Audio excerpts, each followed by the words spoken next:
오늘은 인내로 승리하는 교회, 인내로 승리하는 교회라는 제목으로 우리 하나님 말씀 함께 나누도록 하겠습니다. 이 초대교회 리더였던 베드로가 헤롯에게 잡혔을 때 성도들은 한 마음으로 베드로를 위해서 기도했습니다. 그들이 기도하면서 이 우리의 리더인 베드로가 풀려나기를 얼마나 사모했는지 모릅니다. 그런데 하나님이 기도에 아주 빠르게 응답하셔서 베드로가 돌아오니까 오히려 이 성도들이 베드로가 왔다는 것을 믿지를 않았습니다. 기도를 하긴 했는데 응답이 안 될 것이라고 생각하고 기도했거나 아니면 이렇게 빨리 응답하실 것이라고 생각하지 못한 채로 계속 기도만 한 것입니다. 하나님은 상황에 맞게 급하게도 응답하시고 또 느리게도 응답하시는 분이십니다. 아브라함은 75세에 아이를 주신다는 약속을 받았는데 25년 뒤인 100세 때가 됐을 때야 약속의 성취를 눈으로 보게 됐습니다. 아브라함이 그동안 매일 하나님의 음성을 들은 것이 아니었습니다. 중간에 오랜 시간 동안 10년이 넘게 하나님께서 나타나시지도 않고 말씀하시지도 않는 시간이 굉장히 길었던 때도 있었습니다. 그런데 아브라함은 말씀 하나가 떨어지면 그 말씀 하나를 붙잡고 몇 년 동안 기도하면서 또 기다리면서 믿음으로 인내해 왔던 것입니다. 왜 하나님은 그토록 오랫동안 기다리게 하셨었는가?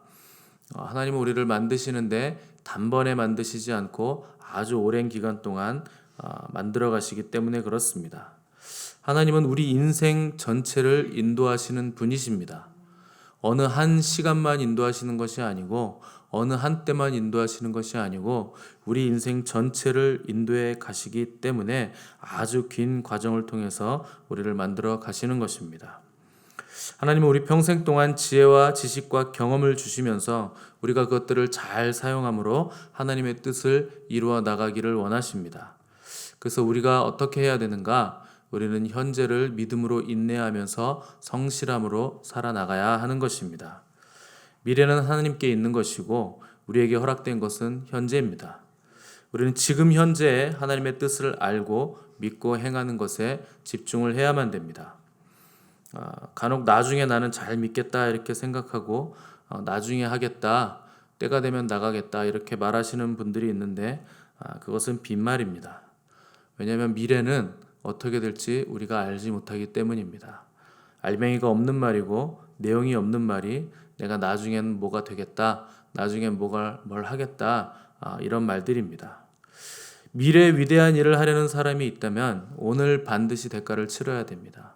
어제와 오늘이 같은데 내일이 달라지리라는 보장은 전혀 없기 때문입니다.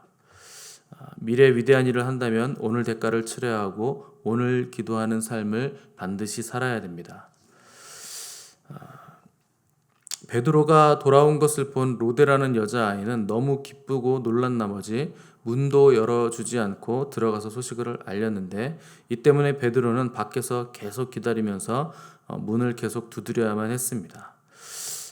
문을 열었을 때 이 초대교회 성도들은 베드로를 보고서 아주 놀랍게 여기면서 동시에 큰 기쁨을 느꼈다고 했습니다. 17절 보시면 베드로가 조용히 하라고 손짓을 했는데 아마 베드로를 발견한 이 초대교회 성도들이 아주 굉장히 크게 환호성을 질렀던 것 같습니다. 기쁨이 충만해서 자기들의 눈으로 보고도 믿지 못할 이 하나님의 응답을 보면서 그들이 환호성을 지르며 그들 안에 기쁨으로 충만해졌다 하는 것입니다. 오늘 저와 여러분에게 이런 기쁨이 충만하시기를 바랍니다. 여러분들이 기도하신 기도의 내용이 오늘 이루어지는 그리고 그것을 눈으로 본 그 기쁨과 환호성이 우리 안에 충만하게 터져 나오시기를 바랍니다. 크리스찬에게는 충만한 기쁨이 있어야 됩니다. 만일 우리에게 기쁨이 사라졌다면 메마르고 격심만 갖춘 종교인이 되어버렸을 확률이 높습니다. 우리 안에 평안이 사라졌다면 우리는 성령님의 조명하심 아래서 우리 자신을 오늘 돌아봐야 됩니다. 내가 어디서 떨어졌는지, 어디서 첫사랑을 잃어버렸는지 회개함으로 평안과 기쁨의 회복을 다시 찾아내야 하는 것입니다. 우리의 기쁨은 상황 때문이 아니고 하나님 때문에 기쁜 것이기 때문에 기쁨이 사라졌다면 내 안에 하나님의 임재가 사라졌다 하는 것을 여러분 반드시 기억을 하셔야 됩니다. 18절 보시면 베드로가 풀려난 후 아침이 밝았을 때 군인들은 베드로를 찾을 수 없어서 망연자실하고 있었습니다. 이 베드로가 감쪽같이 사라졌다 하는 보고를 받은 헤롯은 이 파수꾼들을 신문한 후에 애꿎은 이 파수꾼들을 처형시켜라 이렇게 명령을 내렸습니다. 아마 헤롯도 파수꾼들을 신문해 보고 자초지종을 들었을 때 어쩔 수 없는 상황이었다 하는 것을 알았을 것입니다. 그리고 파수꾼들은 무죄하다 하는 것도 다 알았을 것입니다. 그러나 헤롯은 자기의 감정 때문에 화를 누르지 못해 군인들을 다 죽인 것입니다. 이런 사람들을 볼 때 우린 이런 생각이 듭니다. 왜 하나님은 저런 인간을 가만 놔두나 이런 생각이 들 것입니다. 왜 우리의 고통을 외면하시는가? 왜 악인이 득세하여 잘 먹고 잘 사는 것을 하나님은 용납하시는가? 이런 생각이 들 때가 있습니다. 그러나 하나님은 가만두시는 것이 아니고 하나님의 때를 기다리고 계신 것입니다. 하나님은 반드시 하나님의 때에 하나님의 방식으로 죄인에게 반드시 대가를 치르게 하십니다. 하나님은 헤롯 왕을 끝까지 방임하지 않으셨습니다. 23절 보시면 잔치 자리가 있었는데 헤롯의 연설을 들은 군중들이 이것은 신의 소리요 사람의 소리가 아니다 라고 아부를 했는데 이때 헤롯이 청중의 외침에 스스로 취해서 영광을 하나님께 돌리지 않고 자신이 취했습니다. 여기서 하나님께 영광을 돌리지 않았다 하는 표현은 자기가 정말 신이라고 헤롯이 생각했다 하는 것입니다. 헤롯이 자기가 신이라고 생각하기 시작하자 하나님의 심판이 떨어졌는데 그의 몸을 벌레가 먹어 죽게 만드셨다고 성경은 기록했습니다. 방금 헤롯을 향해 소리치던 인간들 앞에서 너희들이 인간들을 향해서 신이라고 아부했던 그 아부가 얼마나 잘못된 아부였고 헤롯이라는 존재가 어떤 존재인가를 보여주셨는데 헤롯이 벌레보다 못한 존재이다 하는 것을 하나님께서 사람들 앞에서 보이신 것입니다. 이 역사가였던 요세푸스에 의하면 이때 헤롯이 입고 나온 옷이 통째로 은으로 직조된 옷을 입고 나왔다고 합니다. 그러니까 은실로 만든 그 직조된 옷을 입고 나왔는데 마침 해가 나면서 이 햇빛에 은이 막 반사되면서 영롱한 빛을 남반사하기 시작했는데 이 반짝이는 모양이 어찌나 신비하고 찬란했던지 헤롯을 바라보던 사람들이 일순간에 헤롯의 몸에서 빛이 나는 것처럼 착각을 하게 됐고 겁에 질렸다고 했습니다. 이 두려움을 느낀 청중들은 가뜩이나 자기들을 마음에 들지 않아 하는 이 헤롯에게 아부하고자 이제부터 우리는 당신을 불멸의 신으로 모시겠습니다. 이렇게 다 외치기 시작하면서 아첨했다고 했습니다. 헤롯이 그때 이들의 아부를 흡족해하면서 자기가 정말 신이라는 착각에 빠져서 결국 하나님의 심판을 받아서 죽은 것입니다. 헤롯이 하나님께 영광을 돌리지 않은 것이 왜 그토록 심각한 문제인가? 하나님께서는 자기 영광을 절대로 다른 자들에게 주시지 않는 분이시기 때문에 그렇습니다. 이사야 42장 8절 보시면 나는 여호와이니 이는 내 이름이라 나는 내 영광을 다른 자에게 내 찬송을 우상에게 주지 아니하리라 이렇게 기록을 하고 있습니다. 오직 영광은 하나님께만 돌려드려야 하고 찬송과 경배는 우상에게 돌리는 것이 아니라 오직 우리 하나님께만 돌려드려야 하는 것입니다. 하나님은 그분의 영광을 가로채는 그 어떤 존재도 절대로 용납하지 않으십니다.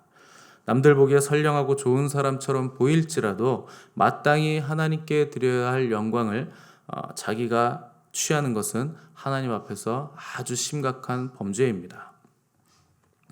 인간의 존재 이유는 하나님을 영화롭게 하며 영원토록 그분을 즐거워하는 것이고 또 사람이 마땅히 하나님께 돌려야 할 영광을 돌리지 않는 것은 자기 존재를 부정하는 아주 심각한 죄라 하는 것입니다. 예배란 뭔가 하나님을 영화롭게 하는 것입니다. 이것이 예배의 기본입니다. 하나님은 창세기부터 계시록에 이르기까지 우리에게 예배할 것을 지속적으로 말씀하셨습니다. 예배는 세상이 끝나도 영원토록 지속됩니다. 지금도 하늘에서는 하나님을 계속적으로 경배하고 영화롭게 하는 일이 지속되고 있고 이 땅에서도 하나님의 백성들이 그분을 영화롭게 하고 극진한 경배와 찬양을 통해서 마땅히 하나님께 돌려드릴 영광을 계속적으로 돌리고 있는 것입니다. 이 헤롯이 하나님께 영광을 돌리지 않아서 충이 먹었다고 했는데 갑자기 벌레가 와서 헤롯을 삼켰다거나 쏘거나 이런 것이 아니라 그 헤롯의 몸속에 이미 벌레가 자리 잡고 있었다, 해충이 자리 잡고 있었다 하는 것입니다. 헤롯이 야고보의 목을 베고 베드로를 가둔 그 시점에 이미 그의 몸속에는 벌레가 있었고 때가 되매 하나님께서 심판하셔서 헤롯을 죽게 하셨다 하는 것입니다. 우리가 보기에는 악인이 득세하는 것 같지만 하나님의 대적자들은 결국 꺾이게 돼 있습니다. 요한복음 3장 36절에서 아들을 믿는 자에게는 영생이 있고 아들에게 순종하지 않는 자에게는 도리어 하나님의 진노가 그 위에 머물러 있느니라 이렇게 기록을 했습니다. 하나님의 진노가 이미 대적자들에게 머물러 있는 것입니다. 마치 헤롯의 몸속에 벌레가 이미 예비되어 있었던 것처럼 예수님을 믿지 않는 자에게는 하나님의 진노라는 시한폭탄이 제깍제깍 초침을 지금 돌리면서 때를 기다리고 있다 하는 것입니다. 헤롯은 권력과 정치적인 힘을 이용해서 교회를 핍박했고 유대인들의 지지를 얻어냄으로써 점점 흥왕하는 것처럼 보였지만 사실 흥왕하고 있었던 것이 아니라 헤롯은 점점 몰락해가고 있었습니다. 왜냐하면 하나님께서 이미 그 속에 벌레를 배치해 두셨기 때문입니다. 이 기세가 등등해진 헤롯은 사람들의 아부와 칭찬을 받았을 때 결국 교만이 극에 달했고 이때 하나님의 심판을 받아서 비참한 최후를 맞이하게 됐습니다. 누가는 헤롯의 죽음을 기록한 바로 뒤 24절에서 하나님의 말씀은 흥왕하여 더하더라 이렇게 기록했습니다. 이 헤롯의 잔인한 핍박에 의해서 몰락할 것 같았던 하나님의 말씀이 오히려 더 흥왕해졌고 흥왕할 것 같았던 헤롯은 비참하게 몰락했다 하는 것을 대조적으로 기록을 해 놓은 것입니다. 하나님을 대적하는 자들은 결국 몰락합니다. 하나님의 말씀은 결국 온 세상을 덮을 것입니다. 우리는 이러한 결론을 이미 알고 있는 사람들입니다. 다만 그때까지 우리에게 필요한 것은 인내입니다. 최후 승리를 위해서는 인내가 필수입니다. 이 경기장에서 다 같이 경기를 하겠지만 골인 지점에 들어가는 사람만이 열매를 맺는 것입니다. 중도에 포기하고 골인 지점에 들어가지 않으면 그동안 해왔던 노력은 결국 아무것도 아닌 일이 되는 것입니다. 인내와 끈기, 오래 참음 이런 말들이 우리가 반드시 붙들어야 되는 말이지만 이 인내 안에는 또 다른 뜻이 있는데 괴로움과 슬픔을 참는다 하는 뜻도 있는 것입니다. 우리에게 필요한 것은 기다림이기도 하지만 또 참는 것도 반드시 필요한 것입니다. 그러나 인내하고 참는 자들은 반드시 약속을 유업으로 받게 될 것입니다. 우리가 인내하고 기다리는 것은 결국 하나님을 기다리는 것이기 때문에 기다리는 것 자체가 결국 하나님과 함께 있는 것입니다. 세상이 득세하는 것 같고 교회는 몰락하는 것 같지만 결국 주님의 교회가 흥왕합니다.